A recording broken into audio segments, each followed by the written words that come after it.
Har du sett va? Rosa mannen.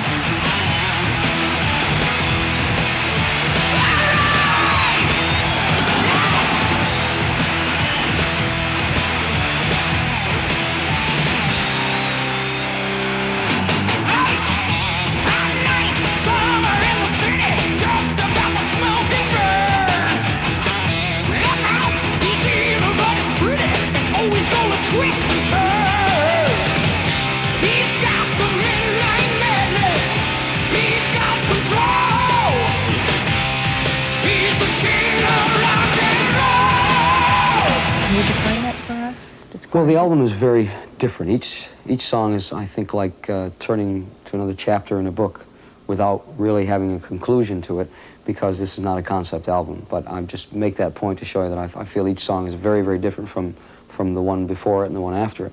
The concept of the title itself, Dream Evil, and the artwork on the album cover is of a little child asleep with beautiful little curls and sucking her thumb, or his thumb. It's kind of a unisex child, I think.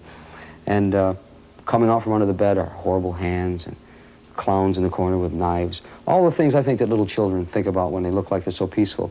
But I remember long ago being a little child and having witches and wizards and things coming out after me. So that's really what just that whole idea of the song itself, Dream Evil, and its album cover content.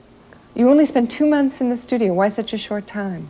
We're always about a 2-month. We're like the Excedrin headache #1 or something. We're not in a vicious Excedrin headache. We're just very professional. We know what we can do. We always conceive before we attempt. We go into pre-production for at least a month or a month and a half. So we know what's going to work and what isn't going to work.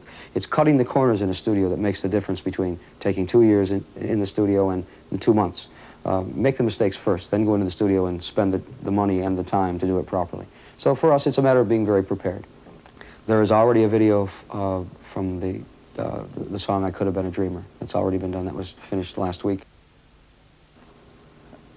It's much different than the other ones that we've done in that there's about 75% of it is a performance video. It's actually, you see the musicians on somewhat of a stage. It's a contrived set, of course. It's not us playing it live.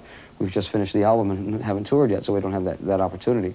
But it is with all of the band. You get to see all of the band together for a change instead of Ronnie, whom they've always stuck out into the front. It's not something that I ever wanted. I only wanted to play in the band. I never wanted to be that, but they needed a focal point, and I happened to be that focal point. So I was placed within Little Shop of Horrors at one point, and dealing with monsters from another planet to save the world in another video, et cetera, et cetera. This time, again, you'll be able to see it more as a performance. That's very important, I think. It made us a lot happier doing it. It made me a lot happier. I had 4 other guys to lean on.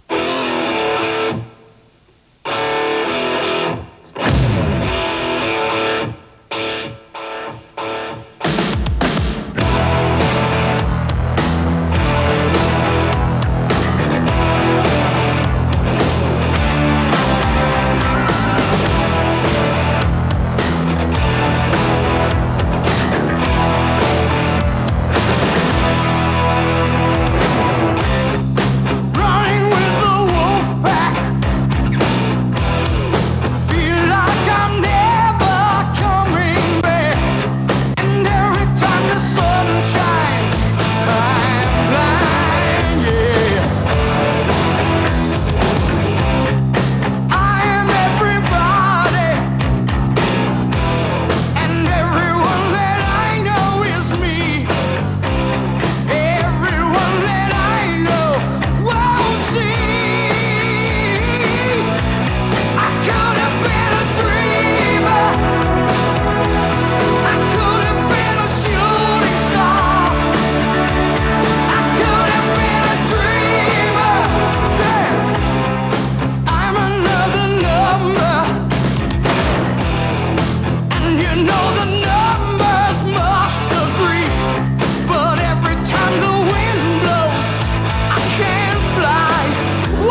so much that we go to sleep and then we have dreams and hope that we can remember them and make them come true. It's not that. It's the analogy between goals and dreams. That therefore is the analogy.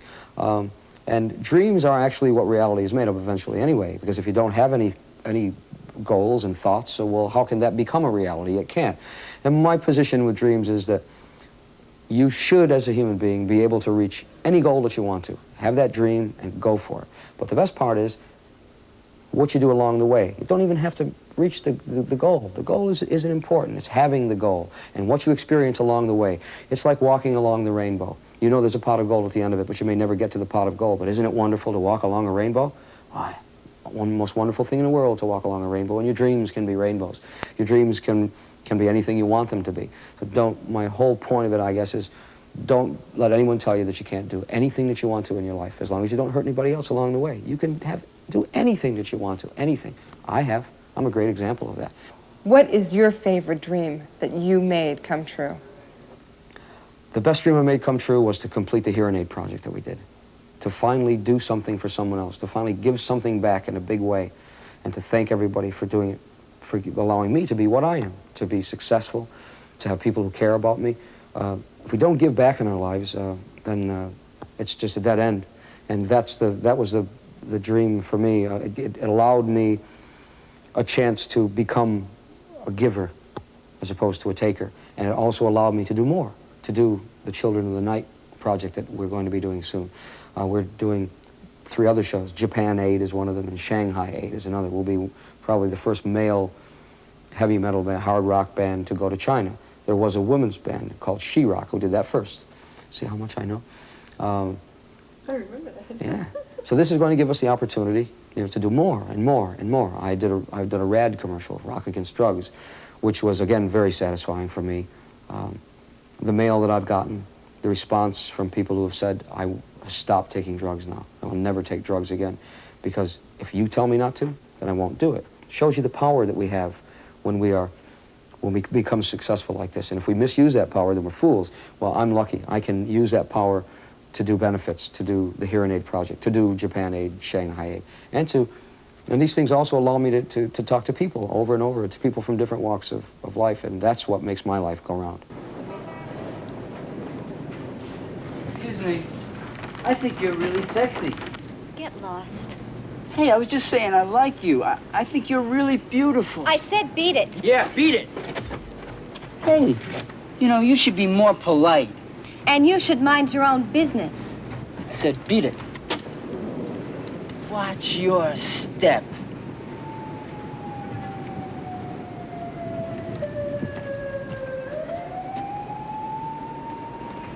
You're late. Hey, I rescue you and you complain? Where's the guitar? What's in this bag? I wanted to talk to you about that. You see, I sold it.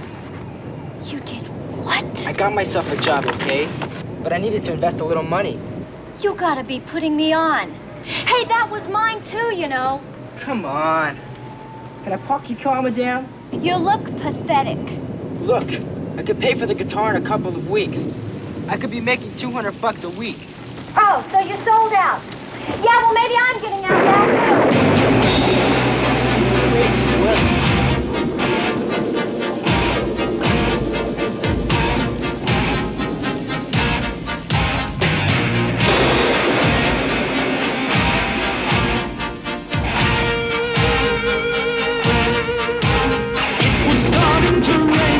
On the night that they first decided, it was blinding snow. On the night that they ran away, they were found in the dark, but they never returned. Just like somebody slammed the door, bang, yeah.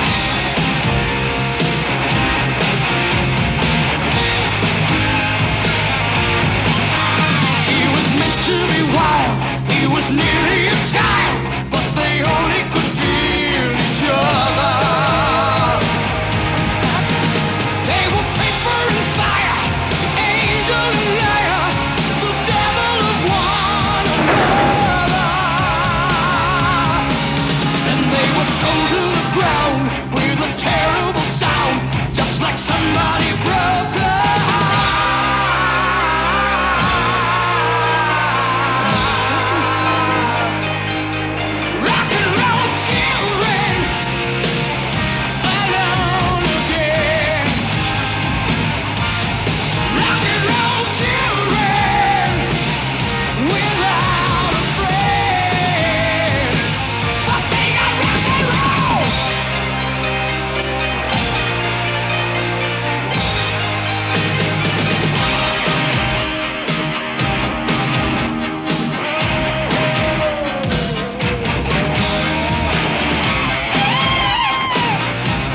a very long rock and roll history. Tell us how you feel about the bands you've been in, starting with Elf.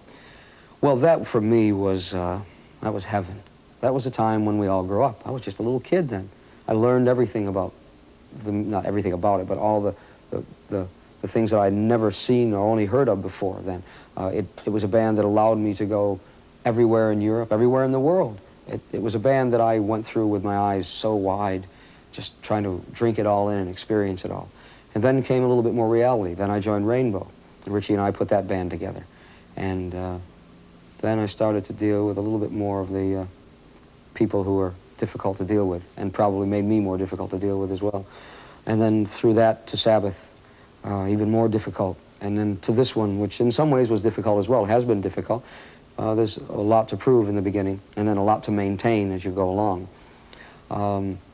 But I think that the Sabbath and Rainbow times for me were, I'll take this one aside, the Dio time aside. Those were great things for me because now I hear bands like Europe, for example. We met Europe for the first time in Japan, and the bass player came to me and said, you have no idea how much Rainbow, and especially the second album that we did was called Rainbow Rising, how much it meant to all of us in Sweden, the bands who are now playing. He said, I saw you when I was 12 years old, and that's what I meant about the part about feeling a bit kind of stained. But he said, because of that band and because of the music that you made, we now are Europe. We are the band Europe, and our success, we think, is a lot to do with you. What a wonderful thing to say. What a wonderful feeling in my heart to realize that I had done something that was that important. And the same in Black Sabbath. Black Sabbath was the band from the Heaven and Hell album, anyway, that in a lot of ways started the resurgence again of what we call heavy metal today. Black Sabbath was the band in the beginning, when Ozzy was in it, that introduced this kind of music to people. And then after the descent to the ashes and the departure of Ozzy, then my inclusion in the band, we were Phoenix again, rising from the ashes, and suddenly Black Sabbath was again the band on the leading edge with that album of making heavy metal music what it was again. So I've been involved in a couple classical things there. For me, that's wonderful, to know that my life has not just been a procession of playing one show to the next and getting on the bus or on the plane and looking at the girls in the audience. You know, it never has been that way for me, but this makes me feel as though I really did accomplish something, that I've left somewhat of a legacy, a little bit of a mark in life. Are you still feuding with Ozzy and Tony? I never feud with Ozzy. No, I never feud with Ozzy. I happen to like Ozzy an awful lot, and Ozzy and I happen to be friends. But we're not stupid people either, and a lot of times it makes for good press. I've not seen Tony since I did what was called the first American Video, I think it was American Video Awards with Casey Kasem, the one that he did. And it was the first I had seen Tony in 2 years. We had not spoken. There was quite a feud that was built up in magazines for sure. But when I saw him that night, it was, how you doing, Tony? We shook hands, and that's the end of it. You know, that life is not a grudge and shouldn't be. Since that time, I've not seen Tony, and I've not said a bad word about anybody, and don't plan to and won't say a bad word about anybody. I learned a great lesson from that, that people don't, the kids that you're making music for don't care what you have to say about how bad this person is or how bad that person is. All they want to know is about the music, or how you made it, or when you're going to make your next one. They don't really care about the dirty laundry that's being aired. So I learned that lesson from the Sabbath days, and I'm not going to do it again. I love everybody.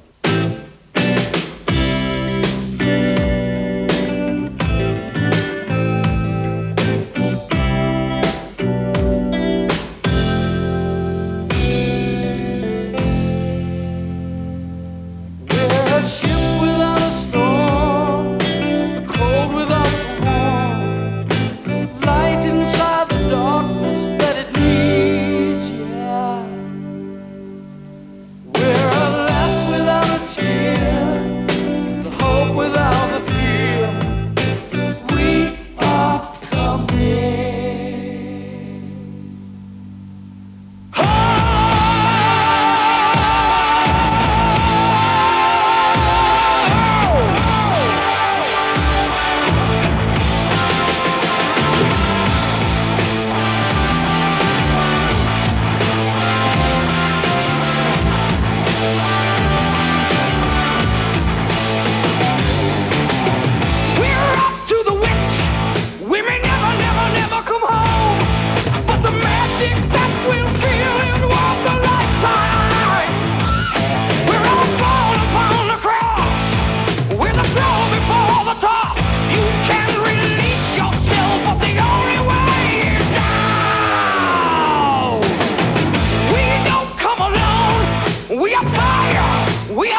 Just a couple weeks ago, 5 out of the 6 top albums were metal albums. What do you think about that? Well, we go through so many labels. It always seems to be the need for some kind of label. I don't know why. Are you a heavy metal band? Are you a hard rock band? Are you a reggae band? Well, because the things change so rapidly, if Megadeth and Metallica and Slayer are heavy metal bands, then we're not. If Dio and Iron Maiden and Judas Priest are heavy metal bands, then they're not. So I only say hard rock because it encompasses more of the generality than does we're a heavy metal band and having to explain it, I think. So we're a hard rock band, I guess. I think you'll have to give John Bon Jovi and his band a lot of credit for the advent of 5 of those being in the 5 out of 6. It's a band that, because of their youthful good looks and New Jersey street attitude, and yet very more poppy metal music, has given them great acceptance within Middle America, people who read People magazine and Us magazine and Time magazine and Life magazine, as opposed to those who read the other publications, Kerrang and Metal Hammer, etc., etc. So once you're accepted that way, then everyone accepts you. Oh, well, Mom likes Bon Jovi, so I guess we'll play that record, won't we? So I think that has helped an awful lot. I've never seen the death of the fans of this kind of music, ever. They've always been there. They always will be there. The PMRC was not kind to us either. That, I think, took a great big chunk out of the success that maybe should have been sooner than it is right now. But for all those reasons, there seems to be a resurgence from perhaps, again, Bon Jovi, and maybe with the problems that Jim and Tammy are having at the moment, and the $8 million gathered by, what's his name? See how soon we forget? Oral Roberts, yes. Oh, right. Yes, Oral Roberts. With their problems, I think they've decided that they got to look in their own backyard before they go after us again. So they've left us alone somewhat, and I think it's given the music a chance to expand itself and be accepted by more people. Do you think the PMRC has hurt? I wonder if that Yes. Yeah? Absolutely, yes. It certainly hurt touring. I mean, we were out there at the time. We toured before PMRC on the same album and after PMRC. And we really saw the evidence there that a lot of parents did not want their children to go to those shows because they said at a Dio show there were sacrifices on stage. And, you know, I mean, how do we change that attitude? I don't know. I guess maybe we don't. The most ridiculous thing I've ever heard of was the person who sued Ozzy Osbourne and Randy Rhoads, who was dead, because of the song Suicide Solution. Now, the lyrics were supposedly written by Ozzy, and I know they weren't written by Randy, yet he was going to be sued too. Well, how do you separate the two? Did his music make the kid jump off the bridge, or whatever he did? Or did Ozzy's Suicide Solution, and the lyrics had nothing to do with, it was that suicide is not the solution, not that suicide is the solution. So we seem to have a lot of inconsistencies happening here. But PMRC did have a great impact upon music at that time, and probably will again, and has not gone away. What's the future for Ronnie James Dio? Well, the future for us, I hope, is going to mean being able to carry on for another 4 or 5 years. Having had it happen to me before, I don't think anything's going to be permanent. But I think that we've started it the right way. We've laid the good foundation. And without a good foundation, there can never be a good building. So I've learned from the past to lay that good foundation. We have a good foundation so the future for us should be another productive 4 or 5 years, touring, recording. I have a film that I'll be doing. Hopefully it'll be through in a couple of years. That's what I said a couple of years ago. Animated film, that animated? It was going to be an animated film. I've since decided that it should be a real-life film. After all, I do deal in real life, so why not make it real life? That will be in the future, hopefully. More things to help people in the world, if possible. I don't plan on making a career of that, by the way. I don't plan on being Bob Geldof. I do have myself to deal with. We all have ourselves to deal with at some time. But I will do as many as I possibly can. So the future holds nothing but brightness, I hope. And I said I hope. I shouldn't have said that. The future holds nothing but brightness. I mean, you have to look at it that way. The future is going to be wonderful for all of us, for everyone in the world, and especially for Dio.